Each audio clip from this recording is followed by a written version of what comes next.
Oke, kali ini saya akan memberikan sedikit informasi buat Anda semua terkait tentang penampakan salah satu objek langit yang cukup terkenal.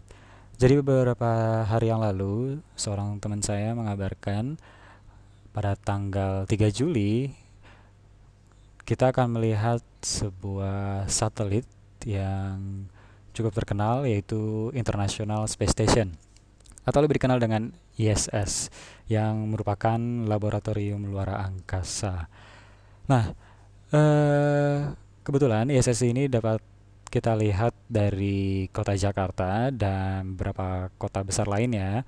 Dan buat Anda yang berada di luar kota Jakarta dan Anda butuh informasi untuk bisa melihat satelit ISS ini, ya maka Anda bisa mencarinya di internet. Dan sebagai contoh yang akan saya buka kali ini, Anda bisa cari informasinya di heavensabove.com.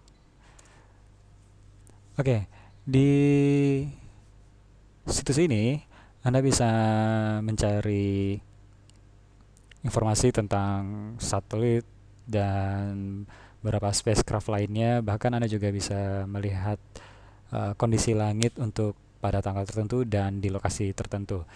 Nah, ini tampilan awal dari situsnya, dan di sini kita bisa lihat ya, lokasinya masih belum ditentukan.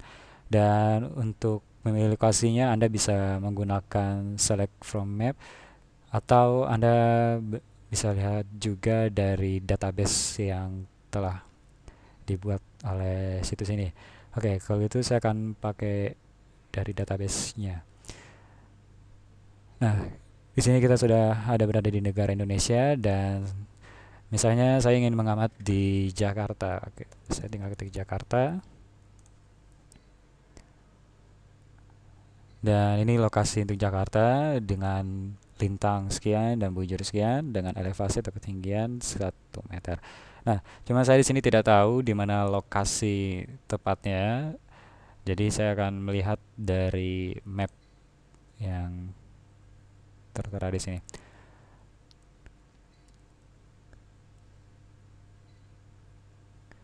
Oke, ini dia mapnya. Nah, coba kita perbesar.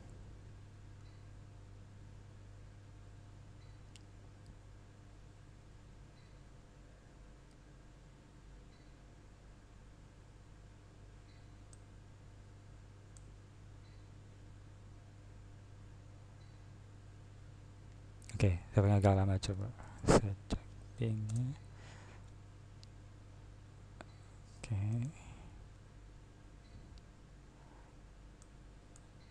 Ya, ini kita tahu ini adalah daerah kawasan Monas atau Monumen Nasional.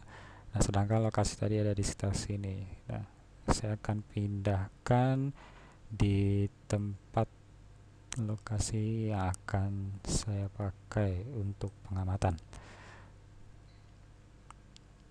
Oke, kebetulan tanggal 3 Juli nanti saya akan berencana untuk melakukan pengamatan di area Monas. Dan berdasarkan hasil prediksi atau informasi yang diberikan oleh Heavens Above, ISS nanti akan terlihat di daerah barat. Nah, jadi kalau kita lihat dari peta ini, ya Monas di sini, dan ke arah atas ini adalah arah utara, selatan, timur, dan arah barat. Ya, karena kebetulan saya juga ingin melakukan pemotretan, ya jadi saya akan ambil posisi di arah timur sehingga bisa melihat IS di arah barat. Saya akan melakukan pengamatan di sekitar sini. Oke, sudah saya pindahkan lokasinya dan saya beri nama baru, National Monument. Oke, saya rasa cukup. Lalu kita submit. Oke, altitude-nya saya ganti jadi 5. Kira-kira sekitar 5 meter. Oke, kita submit. Oke, kita tunggu. Dan saat ini sudah berubah, current observation site sekarang ada di Monas dengan koordinat yang barunya. Dan sekarang kita akan melihat prediksi ISS selama 10 hari ke depan. Oke, kita klik di sini. Dan di sini periodenya dari tanggal 30 Juni hingga tanggal 10 Juli. Kita bisa lihat sejak tanggal 1 sampai tanggal 9 bisa kita pastikan selama 1 minggu ke depan akan terlihat ISS. Dan memang sesuai dengan prediksi atau informasi yang saya dapatkan ya, tanggal 3 Juli kita bisa lihat ISS tampak cemerlang. Ya, jadi kita lihat magnitudonya di sini sampai minus 3,1. Ya, kira-kira seterangnya planet Jupiter kira-kira. Dan tentu saja masih ada tanggal-tanggal lainnya dan kita akan lihat untuk tanggal 3 Juli kira-kira di mana lokasinya di langit ya, sehingga kita bisa melakukan pengamatan. Nah, di sini bisa kita lihat ada sky chart di mana ISS ya bergerak dari arah sekitar azimut 320-an ya. Dia terbit dari sini dan bergerak menuju ke arah zenit ya, sampai ke arah Virgo. Dan lebih jelasnya kita bisa lihat pada tabel di bagian bawah. Di sini ada keterangan bahwa ISS akan terbit pada pukul 19.14. Nah, saat itu azimutnya 322 derajat dari arah utara. Nah, jadi bagi Anda yang menggunakan GPS atau kompas, nah Anda bisa mengarahkan pada azimut 322 derajat sepanjang ufuk. Ya, patokannya adalah arah utara sebagai 0 derajatnya. Dan memang pada saat terbit ya kecerlangannya masih 1,5, jadi belum terlalu terang. Nah, namun uh, baru akan sangat cemerlang nanti pada saat brightness-nya atau magnitudenya minus 3,1 yaitu pukul 19.19. Dan saat itu ketinggian ISS 68 derajat dan azimutnya 279 atau sekitar 9 derajat dari arah titik barat ke arah utara. Nah, teman di sini ada penjelasan bahwa pada pukul ini ISS intershadow, maksudnya adalah selepas dari pukul ini ISS akan memasuki bayangan dari bumi ya, sehingga bisa saya katakan terjadi eclipse atau gerhana satelit. Ya, jadi kita masih punya waktu sejak pukul 19.14 sampai 19.19. Ya, kira-kira 5 menit. Nah, mungkin penggambaran di chart ini kurang jelas. Nah, kalau begitu kita akan coba untuk melihat simulasinya di software yang cukup populer dan cukup user friendly buat Anda semua. Kebetulan saya akan pakai menggunakan Stellarium. Oke, di sini.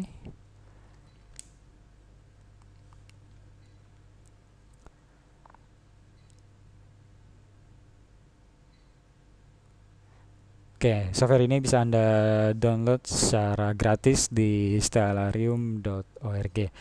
Nah, di sini lokasi pengamatan memang masih di Ranukumbolo, daerah Lumajang. Ya, ini adalah lokasi yang pada tanggal 10 Mei yang lalu saya pakai untuk pengamatan gerhana matahari parsial. Ya, jadi ini masih belum saya rubah. Nah, kalau Anda pengen rubahnya ya silakan Anda pilih di location window. Lalu Anda cari lokasi Anda. Ya, tadi tempat saya di Jakarta. Oke, saya klik. Nah, sudah berubah latitude dan longitude-nya. Dan kita close. Dan kita ganti tanggalnya ke tanggal 3 Juli pukul 19. Ya, coba saya mulai dari 19.0. Oke. Dan berdasarkan informasi yang kita dapatkan tadi, azimut pada saat terbit ya itu berada di 322 derajat. Nah, kira-kira ada di sini lokasinya pada saat terbit nanti. Nah, untuk melihat penampakan satelit secara keseluruhan, nah kita bisa klik di bagian sini atau dengan menggunakan Ctrl Z. Nah, namun bagi Anda yang belum mengaktifkan untuk plugin satelit, Anda bisa aktifkan di configuration window, lalu di plugins, satelit, dan install pada bagian sini. Setelah Anda install, Anda reboot Stellarium Anda, dan nanti Anda akan bisa mengaktifkan konfigurasi satelitnya.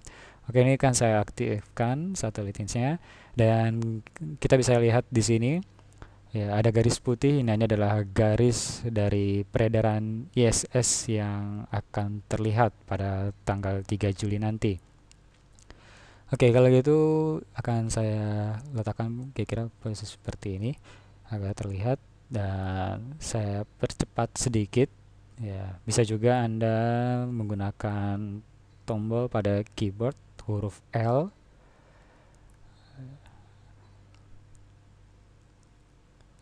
Nah, semakin lama kita bisa lihat ya garis putihnya pun akan semakin panjang.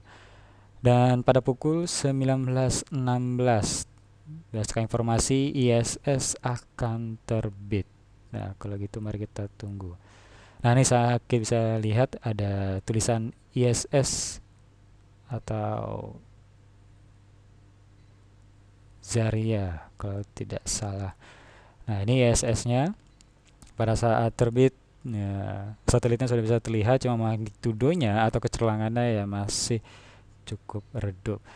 Dan saat ini ketinggiannya 5 derajat, di altitude azimutnya 320 derajat saat ini.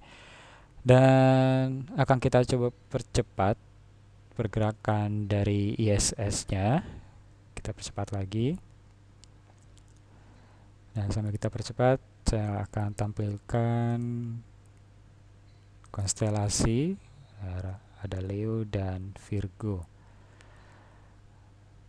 Nah, semakin lama kita lihat ISS akan semakin cemerlang. Oke, saya perlambat.